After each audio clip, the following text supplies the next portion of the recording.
नमस्कार दोस्तों, स्वागत है आप सभी का मेरे channel chit chat with Ankita में। आज दिवाली का दिन है दोस्तों और सभी को ढेर सारी दीपावली की शुभकामनाएं। I wish you a very happy Diwali. Diwali आप सभी सेफली मनाइए, पटाखे कम से कम छोड़िए और अगर छोटे बच्चे हैं तो उन्हें बोलिए कि पटाखे बड़ों के साथ मिलकर छोड़े। तो शाम को पूजा करते समय कुछ चीज़ों का ध्यान रखना ज़रूरी है। तो इसी क्रम में मैं आपको बताती हूँ कि कौन कौन सी चीज़ें हैं जिनके आगे शाम को लक्ष्मी माता के पूजन के समय दीपक रखना बहुत ज़रूरी होता है। तो कुछ चीज़ें हैं, तो चलिए पहली चीज़ का नाम जानते हैं। तो पहली चीज़ है फूल झाड़ू या फिर सीख झाड़ू। इसके आगे आप दीपक रखिए, थोड़ी दूरी पर रखिए, उसके ऊपर नहीं रखना है, नहीं तो फिर दीपक से आग लगने का डर होता है।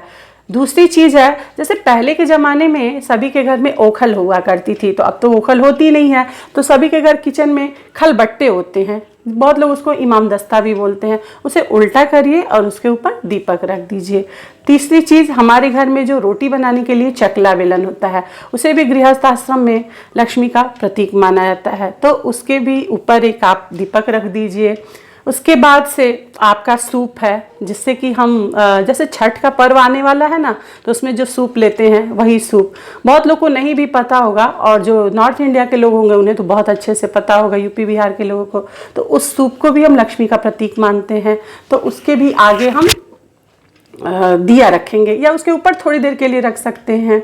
फिर हमारा जो तुलसी माता का पौधा है उसके आगे भी एक आप दीपक जलाइए, और उसके बाद डस्टबिन, जो हमारा डस्टबिन होता है ना, जहाँ हम कूड़ा रखते हैं, वहाँ भी लक्ष्मी का ही वास होता है। वो हमारे घर की गंदगियों को बाहर ले जाते हैं, इसलिए वहाँ पर भी एक दीपक रखना जरूरी होता है। तो लगभग ये 7 चीज़ें हैं: झाड़ू, इमामदस्ता, चकला बेलन, आपका सूप, हाँ एक चीज़ तो मैं भूल ही गई, हैंडपम्प, जिससे हम पानी लेते हैं। तो पहले के ज़माने में तो चापाकल होता था, हैंडपम्प जिसको बोलते हैं। आज के ज़माने में टैप का यूज़ होता है, तो आप वहीं कहीं टैप के पास नीचे ही दीपक रख दीजिए।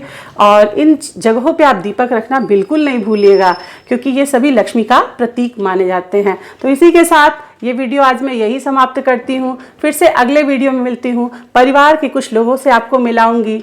तो शुभ दीपावली।